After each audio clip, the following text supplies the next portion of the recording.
नमस्कार, मैं हूं आपके साथ वैशाली और आप देख रहे हैं बौद्धिक भारत। आइए रुक करते हैं आज की बड़ी खबर पर। पगड़ी एवं अन्य दान पंगति में शामिल हुए मानकर समाज उत्थान समिति के प्रदेश अध्यक्ष श्री रतन सिंह जी चोंगडे और मिथुन भाई ठाकुर, छोटू चौहान एवं दशरथ चौहान के भतीजे प्रमोद दीपक के भाई तथा आयुष अनुज के पूजनीय पिता श्री नीलेश जी चौहान का दिनांक 9/3/2025 रविवार को देहांत हो गया था। पगड़ी एवं अन्य दान पंगति में शामिल हुए मानकर समाज उत्थान समिति के प्रदेश अध्यक्ष श्री रतन सिंह जी चोंगडे और मिथुन भाई ठाकुर, धार जिला अध्यक्ष लखन सोलंकी एवं सुनील भाई वचनाई बड़वानी, तहसील अध्यक्ष, अन्य कार्यकर्ताओं के साथ में प्रदेश अध्यक्ष श्री रतन सिंह जी चोंगडे कार्यक्रम में शामिल समाजजनों को वर्षों से चली आ रही परंपरा पगड़ी एवं अन्य दान पंगति, फिजूल खर्चों पर रोक एवं कम खर्चों में कार्यक्रम संबंध, नवाचार की बातें कहीं कहीं, समाज हितैषी एवं जन उपयोगी परंपराओं को अपनाने की बातें कही गई। साथ ही छोटू चौहान जी प्रदेश उपाध्यक्ष ने भी समाज हित में बातें कही, जिससे समाज जन अन्य खर्चों से बचे। हाँ, पहले घुमा लो सब दूर घुमा लो। आज हम यहाँ पर नीलेश भाई चौहान पिता राजा राम जी चौहान के पगड़ी के कार्यक्रम में सम्मिलित हुए हैं और आज बहुत ही दुख की घड़ी है और इस दुखद घड़ी में मानकर समाज उत्थान समिति मध्य प्रदेश का प्रदेश अध्यक्ष होने के नाते मैं उनके प्रति संवेदना व्यक्त करता हूं और ईश्वर से प्रार्थना करता हूं कि वे परिवारजनों को ये जो दुख की घड़ी आई है इस दुख को सहन करने की शक्ति प्रदान करें। और साथ ही मैं ये भी कहना चाहूँगा कि पगड़ी के जो कार्यक्रम में जहाँ भी अब इस प्रकार के हो रहे हैं, हमारे क्षेत्र में इस प्रकार का मतलब सुधार करने का प्रयास किया है कि पगड़ी के कार्यक्रम में केवल ससुराल पक्ष के लोग ही पगड़ी लाए, ताकि रिश्तेदार कोई पगड़ी नहीं लाए और केवल बाकी के सब राशि जो सहयोग राशि है वो सहयोग राशि हम जो पीड़ित परिवार है उसको जो एक थाल रखते हैं, उस थाल में ज़्यादा से ज़्यादा संख्या में हम सहयोग राशि प्रदान करें, जिससे उस पीड़ित परिवार को आर्थिक मदद हो जाती है। अन्यथा होता क्या है कि हम बड़ी मात्रा में जो टावेल लाते हैं या अन्य जो टोपी लाते हैं उसका जो पैसा हम बनिए की दुकान पे बेवजह दे देते हैं। वो जो 10 रुपये का 20 रुपये का टावेल रहता है उसका 50 रुपये 100 रुपया लेके दुकानदार के पास चला जाता है। उससे दुकानदार का फायदा होता है, हमारे पीड़ित परिवार का किसी प्रकार से फायदा नहीं होता है। हम उधर धार और बड़वानी के क्षेत्र में अभी नवाचार ये कर रहे हैं कि इस प्रकार के पगड़ी के कार्यक्रम में केवल ससुराल पक्ष का एक व्यक्ति ही पगड़ी लाए।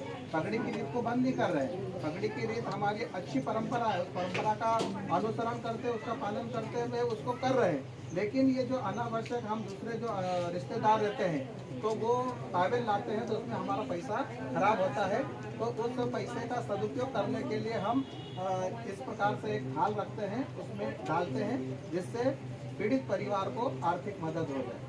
इस प्रकार से अनेक प्रकार के हम नवाचार के माध्यम से समाज को आगे बढ़ाने के लिए और फिजूल खर्ची को रोकने के लिए, चाहे वो हमारा इस प्रकार का पगड़ी का कार्यक्रम हो या शादी ब्याह का कार्यक्रम हो या अन्य ऐसे कई भी मांगलिक कार्यक्रम हो या दुखद घटनाओं के कार्यक्रम हो, उसमें हमारा प्रयास ये होता है कि खर्चा कम से कम हो और पीड़ित पक्ष को किसी भी प्रकार से आर्थिक मदद किस प्रकार से हो सके, ये हम प्रयास करते हैं। साथ ही आज इस अवसर पर हम यहाँ पर आज एकत्रित हुए हैं तो गायत्री मंत्रोच्चार करते हैं और 2 मिनट का मौन हम धारण यहाँ करते हैं, ताकि हमारे नीलेश भाई की आत्मा को शांति हो और उनको हम ईश्वर से प्रार्थना करेंगे कि उनको मोक्ष प्रदान करें। जीवन मरण ये यहाँ पर जिसने भी जन्म लिया है उसकी मृत्यु निश्चित है। किसी कारणवश हमारे बीच नीलेश भाई नहीं रहे, लेकिन हम फिर भी ईश्वर से यहाँ प्रार्थना करेंगे कि वो अपने सिर चरणों में उनको स्थान प्रदान करे और मोक्ष प्रदान करे। मोक्ष एक ऐसी प्रक्रिया है कि मोक्ष को जीने के लिए, मोक्ष को प्राप्त करने के लिए व्यक्ति इस पृथ्वी पर जन्म लेता है और कई प्रकार के कर्म करता है, लेकिन मोक्ष की तरफ हमारे लोगों का ध्यान नहीं जाता। हमारे लोगों को क्या अच्छे जो जानकार लोग हैं, धर्म के जानकार लोग हैं, वो भी मोक्ष को नहीं समझते। मोक्ष एक प्रकार से हमको यहाँ के सारे जंजालों से छुटकारा पाने का एक माध्यम है। मोक्ष हम प्राप्त करते हैं तो हमारी आत्मा सभी प्रकार के दुखों से पार हो जाती है। तो गायत्री मंत्रोच्चार में एक ऐसी शक्ति होती है जो सभी प्रकार के कष्टों को दूर करने की ताकत रखती है। तो आज हम इस अवसर पर यहाँ गायत्री मंत्रोच्चार बोलेंगे। गायत्री मंत्रोच्चार में इतनी ताकत है कि हमारे नीलेश जी को जहाँ कहीं भी रुकावट आएगी तो उनको मोक्ष प्रदान करने में सहायता करेगी। और मोक्ष के साथ और 2 मिनट के गायत्री मंत्रोच्चार के बाद हम 2 मिनट का मौन भी रखेंगे। तो सब मेरे साथ दोहराएंगे। ओम भूर्भुवस्वः तस्य वितुर्वरेण्यं भर्गो देवस्य धीमहि धियो यो न प्रचोदयात्। ओम भूर्भुवस्वः तस्य वितुर्वरेण्यं भर्गो देवस्य धीमहि धियो यो न प्रचोदयात्। अब सब अपनी अपनी जगह पर या तो खड़े हो जाओ और 2 मिनट का मौन रखेंगे और मन में ईश्वर से प्रार्थना करेंगे कि नीलेश भाई की आत्मा को शांति प्रदान करे, उन्हें मोक्ष प्रदान करे। ऐसे अपने मन में आंख बंद करके प्रार्थना करना है।